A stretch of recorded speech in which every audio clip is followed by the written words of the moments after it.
should we call it? Gross. What's meant for the Call it idiots.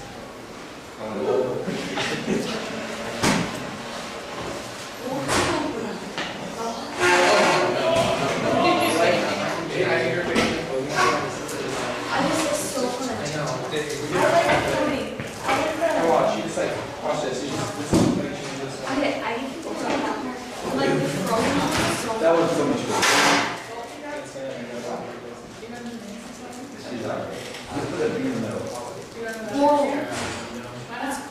Do you have to do that one and just choose it?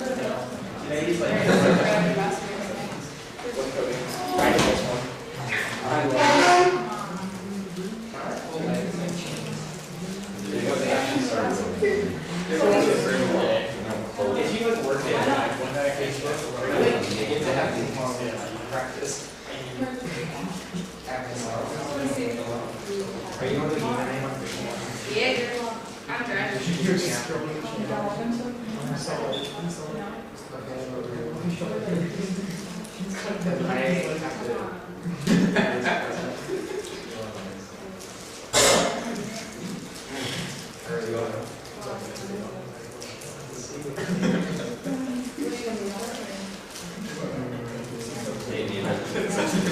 It's like a present that everybody can share, but I really don't know.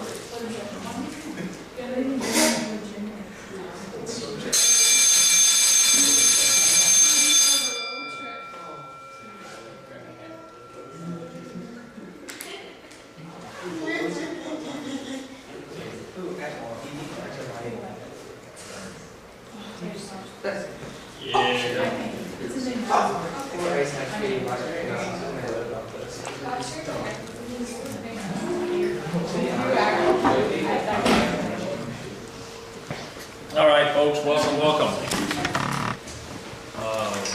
Guess we've got 3 people calling in today for a choir thing or something. Or was there a program they're getting ready for or something? So study hall? Silly boy. They asked me to make sure we continued on because they didn't want you to get behind. They didn't want you to feel lost. Well, the other class can catch up. Well, they were willing to do the work. They were willing to do that. So, All right. how about we stand, please? Yeah. In the name of the Father, and the Son, and the Holy Spirit. Lord, we thank you for the great day, the things you're giving us, but also ask you to be with my mom as she's kind of in the hospital and struggling. Be with her and offer her your healing, please. In Jesus' name we pray, amen. I got a call yesterday, shortly after this class was over, that my mom evidently at lunch yesterday, mom's 93, and mom's not doing such a good job. She's kind of struggling mentally and physically. Got some Alzheimer's going on, some level of dementia, lots of confusion. But sometimes as you get older, eating becomes an issue. You think eating's a pretty natural sort of thing, but she struggles to get her food chewed and struggles to get it swallowed and stuff. And so yesterday, she had a mouthful of food, it appears, and kind of inhaled, kind of choked a little bit. We got 2 choices. You want food to get down the esophagus into the stomach, but also it can go into the trachea on its way to the lungs, and evidently she got a little chunk of food in that trachea. Well, nobody caught it right then, and she didn't complain about anything, but then as she goes back to her room after lunch, she starts struggling to breathe. Okay, and then breathing real hard for her. And so they tried to call me, and I had my phone shut off. I wasn't answering my phone. And eventually they called the office here, and the office called me and said they called Bickford, and they were asking if they could call the ambulance and send her out to the hospital. I said, sure. So we ended up out at the emergency room with her, and we checked her into the hospital. Somewhere in the ambulance, evidently she coughed up whatever it was that was kind of stuck in there, and so that helped to get rid of that fluid, or get rid of that chunk of whatever it was. And then so her oxygen levels came back up again, and so she's doing better. I went out this morning. I've got an hour between senior high and St. Ed, so I ran out there quick, and they were doing a swallow study with her just to get her where she can, just trying to figure out what they can do to help her. And I think it's probably going to amount to, you know, already they've been cutting their food up into small bites, small pieces. You know, I think they're probably end up mashing it up even more. They'll put it through a grinder, you know, kind of almost back to baby food kind of stuff, which not exactly where you want your mom to eat. You don't want your mom struggling to breathe either. So we'll see what happens with all that. Anyhow, so I left in the middle of 8th period, or left at the beginning of 8th period yesterday. But worked out kind of nice because I already had 7th period recorded with you guys, and so Mr. Lynch, the other sub, took the students and played that, so it worked out actually fine. They kept going. Monday, there's something special going on, some practice for some choir thing again. You guys know nothing about this? We were supposed to have one today during Go Friday, but the basketball player got Well, Monday, let's see, let's go into this, and Monday,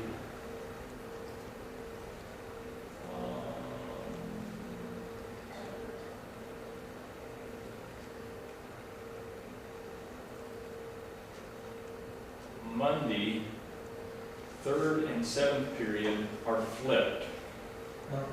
So 7th period is going to meet during 3rd, and 3rd will meet during 7th. Okay? Which makes no difference to most of the school. It makes a little difference to me because I won't be here. So Monday, when you get to 3rd period, 1st, 2nd, 7th, instead of 1st, 2nd, 3rd. And you guys will go in with Mr. Lynch in Mertu's room, whatever room that number that is. So you guys head over there. All right? As we're recording things here, you guys are obviously up to speed. Okay? 8th period is a little bit behind you, but not too much.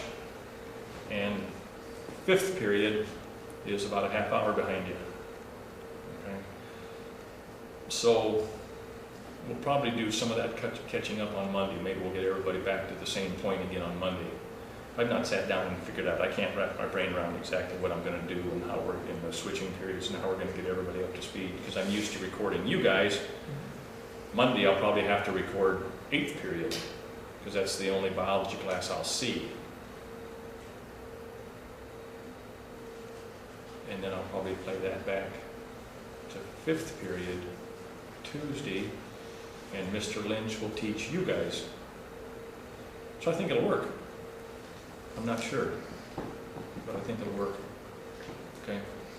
But Mr. Lynch will probably teach you. We're going to actually do some sex-linked traits today. Okay?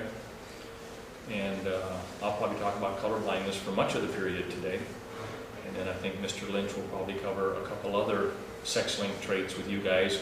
One of them being calico cats, another one being hemophilia. So I think I'll probably cover that with you guys Monday. I'll cover it with 8th period, and then 5th period we'll get it after that, I think. I don't know. We have this figured out. If anybody figures that out, let me know, will you? Okay. Sex-linked traits.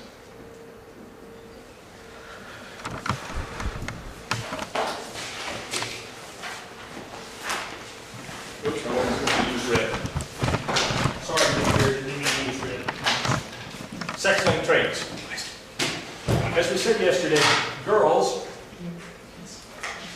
you recognize that as being a little symbol for girls.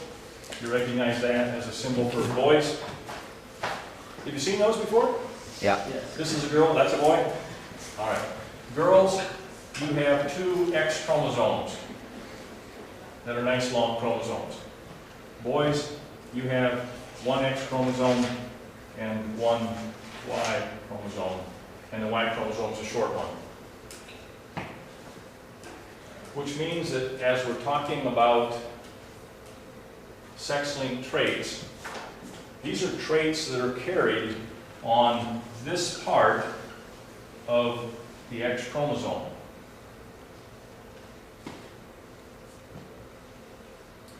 So girls, you have 2 traits for color blindness, for example,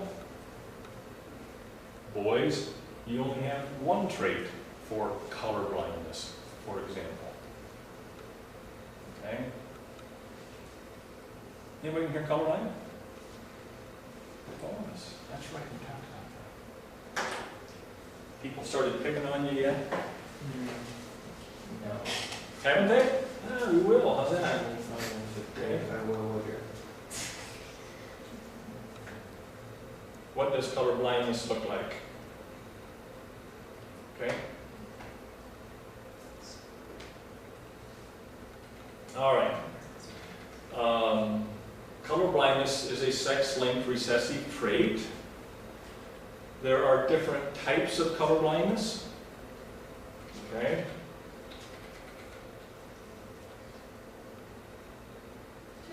What do you see over here?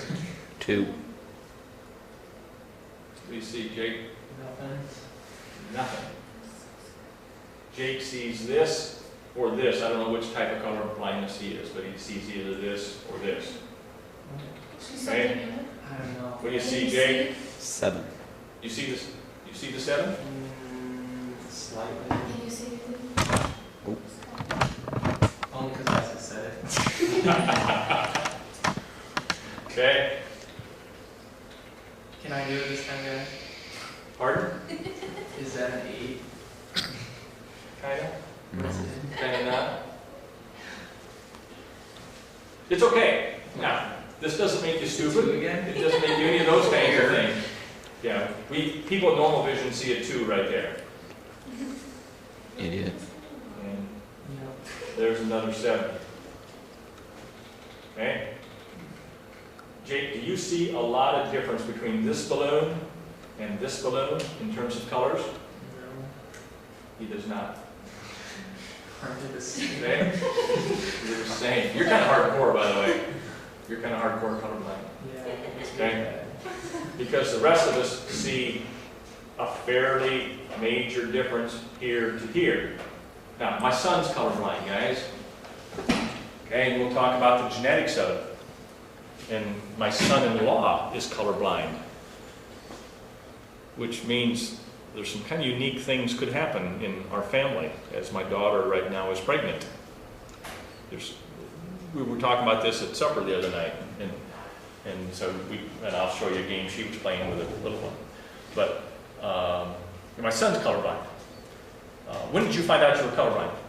I don't really remember. I've known for a long time now. Okay. We kind of suspected some things were wacko because we'd be out playing water balloons in the front yard with Andy when he was just a little kid, and we're throwing water balloons around. We'd say, okay, pick up the pieces of water balloon now. Walk out in the yard and pick them up. And we would walk out and see a red balloon, a broken red balloon in the green grass. And he'd walk right past it. Say, there's one, bud, right there. Red balloon, green grass. Right there it is. He'd walk past it. What are you doing, guy? Pick it up, right there. Where? Right there. Okay? Or, I remember playing with a reddish colored playground ball. They got kicked into the bushes. So red ball, green bushes. He walks over, he can't find the red ball in the green bushes. Right there, guy. Where? See, kind of made me suspect things.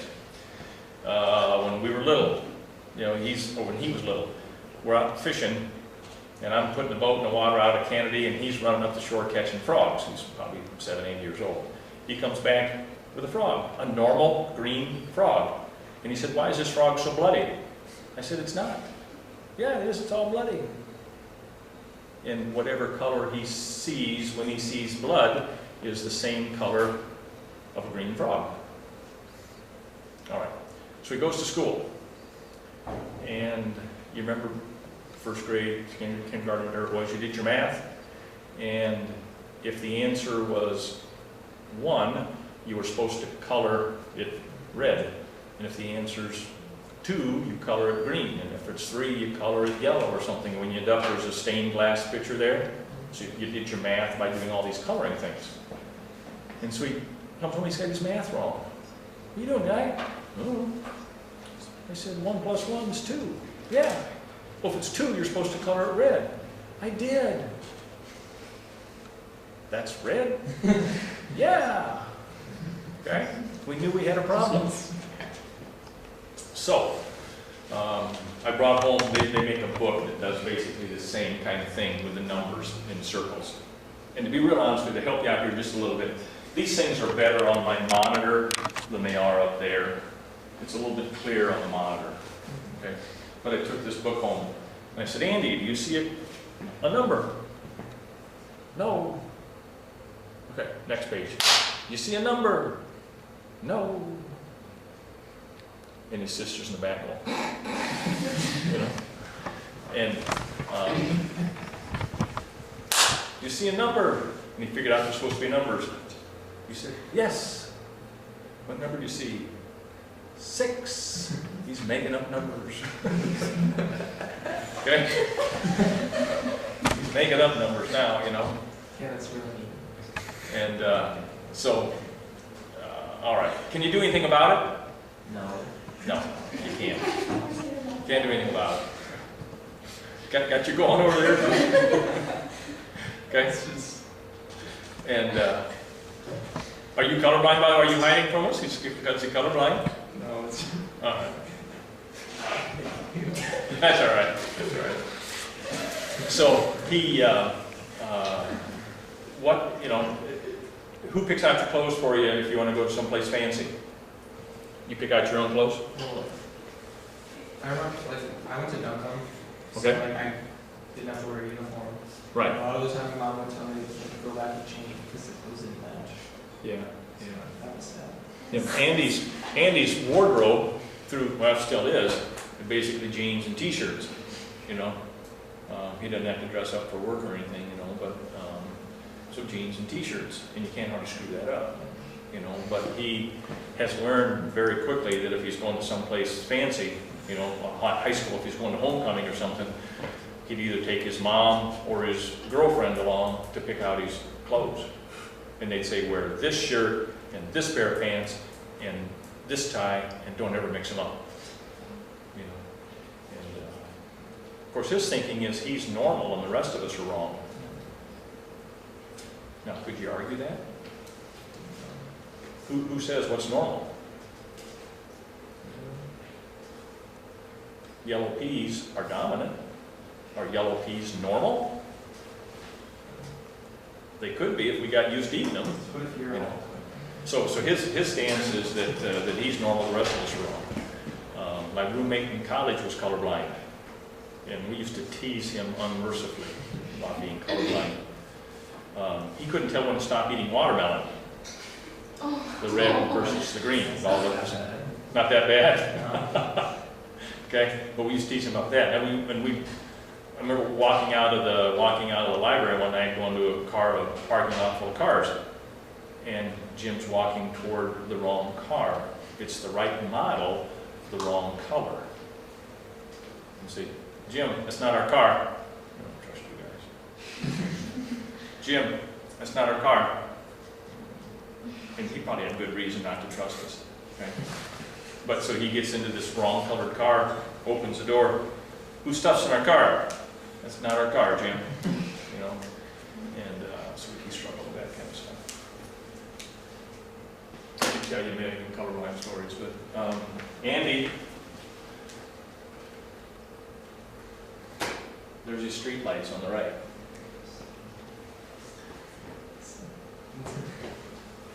Well, I just know by the position. Exactly. You know that when the red one's lit, when this top one's lit, you're supposed to stop. Bottom one's lit, you're supposed to go.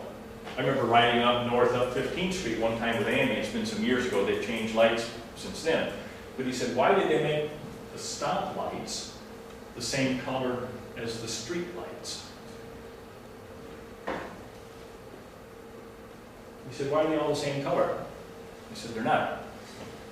You know, but you kind of got to pay attention. There are certain things, certain careers that you will not be eligible to do. Because, for example, if you're going to be a pilot and you have this dashboard full of different colored lights. You have to be able to see which light is on and which light is off, and you got to be able to sort those out. Here, 2-3 weeks ago,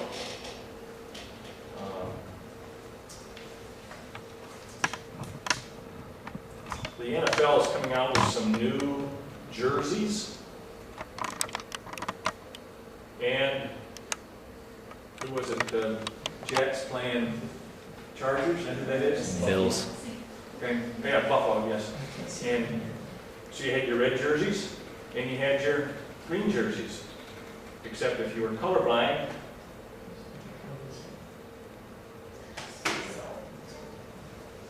that's what you saw. If you were colorblind, the two jerseys were the same color. It's a good thing I didn't watch that. Your pardon? It's a good thing I didn't watch that. Yeah, yeah. Do you see a lot of difference between this picture and this picture? Do you see a lot of difference? Yeah, it's gray. It's color. It's like, Both of them are gray? no, we're going to black color. So you do see some color there. Yeah, like the grass. Okay. But he's not picking them up as quickly as the rest of us are. All right, let's talk about the genetics of it. Okay, color blindness, big N is normal.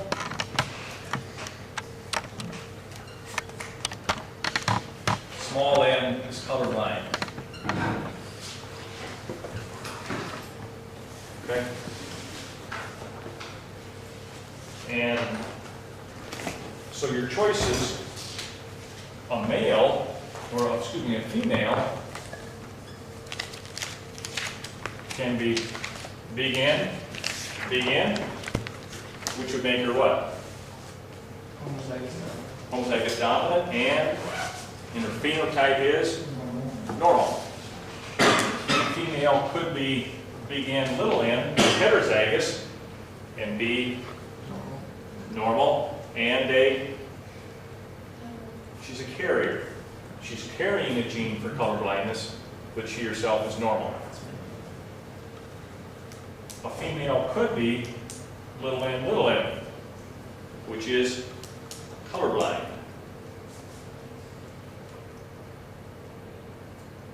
Correcto? A male doesn't have two genes. A male just has one gene for color vision. So the male could be big N, nothing. That O on there means nothing, which would make that male big N's normal, correct? Big N's normal. Or the male could be little n, nothing, which would be colorblind.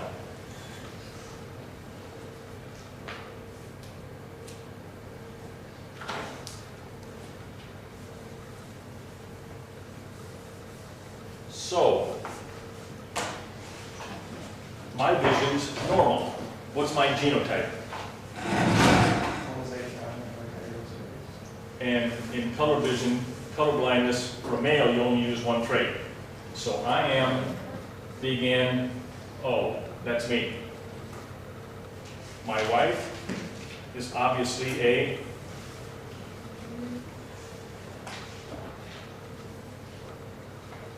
I've got a colorblind son. What's my wife have to be? What are the choices? Is this going to give us a colorblind son? No? Could those two people have a colorblind son? No. But my wife has normal vision. My wife's a carrier. So what do we expect for our kids? You put it in a Punnett square. If that's me, that's the wife.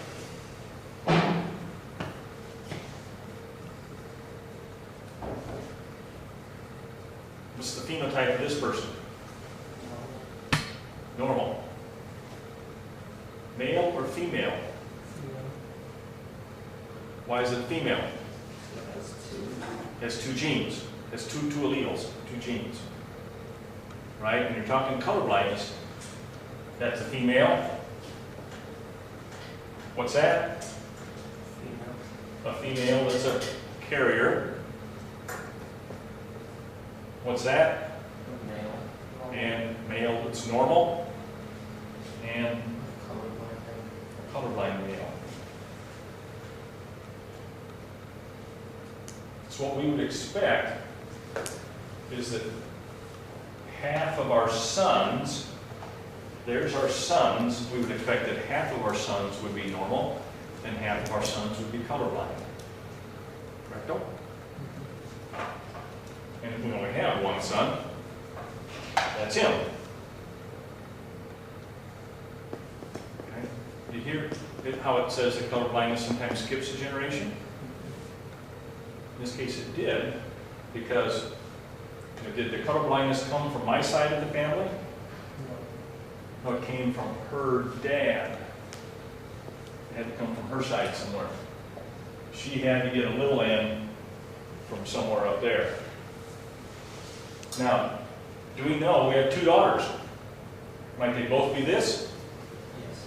Might they both be this? Do you know which they are by looking at them? No. We can't tell what they are by looking at them. Okay? So, this could be our daughter, this could be a daughter. And on this side, on my oldest daughter, she's got 5 kids. So far, they're not doing anything appropriate with colors. Okay, so I'm guessing that this is probably the oldest daughter. Okay. But I'm thinking the youngest daughter, the one that's accounts for here, might be this. Because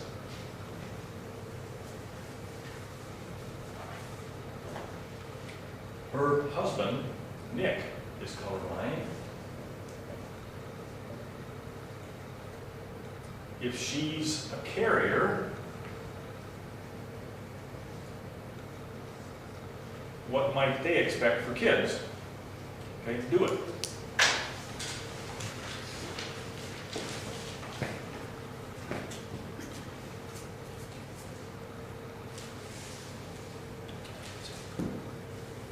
Nick's colorblind, she's a carrier.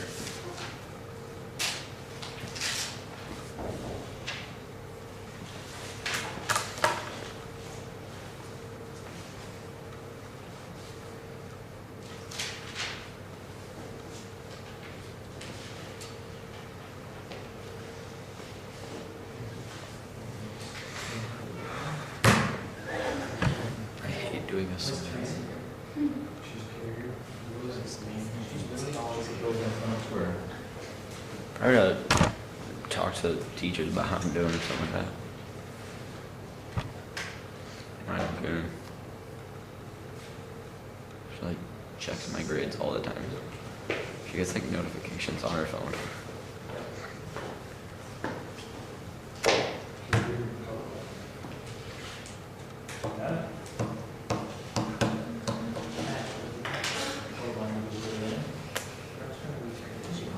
That's normal. Oh, That's what you do to me. Oh, okay. so the colorblind is a little. Yeah. Is this his phone? Yeah. So just one little.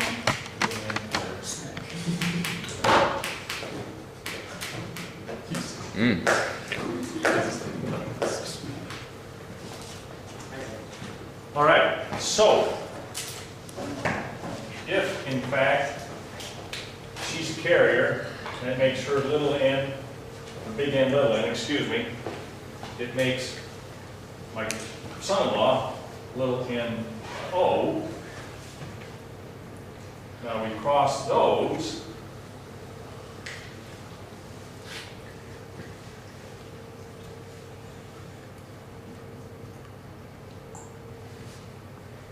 What's that? A daughter that is normal. A daughter that's normal. son that is normal.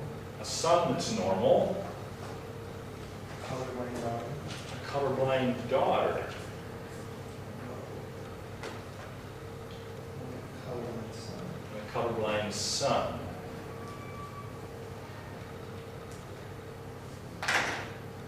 Okay, so we actually had this conversation just a few days ago. And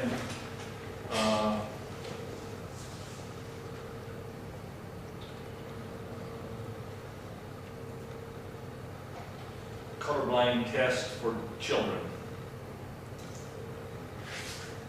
Does that work on our laptop? Will it work on yours? Sure. Yes, is that all of it? Ah, there it is. She sent me this the other day because little Henry is 2-ish.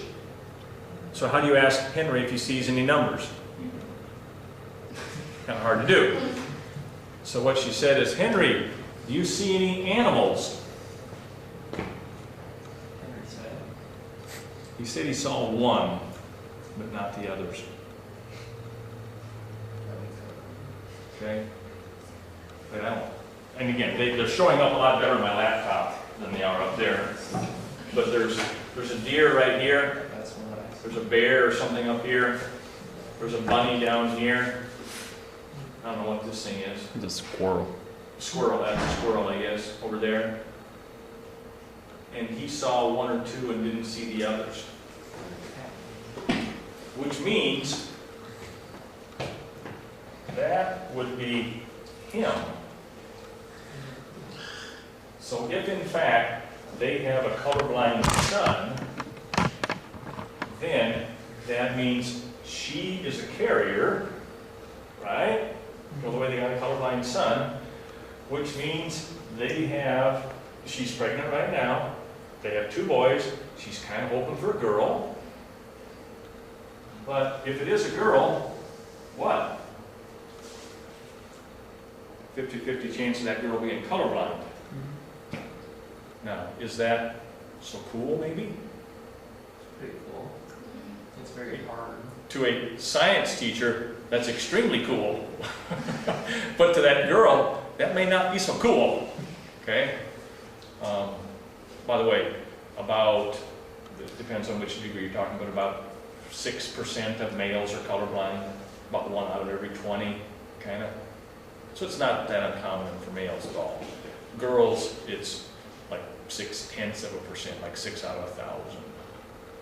And it may not be so cool for a girl to be colorblind, because now she got to pick out her clothes and she wants to match, and most guys don't really care. So.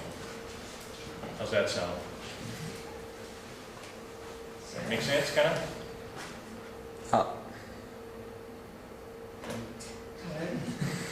With my being ahead of you guys, being ahead of the other classes, I think I might quit right here. That's a great idea. All right, can you handle that? I didn't have to talk you into that, did I? Okay, and we'll get the other classes caught up here.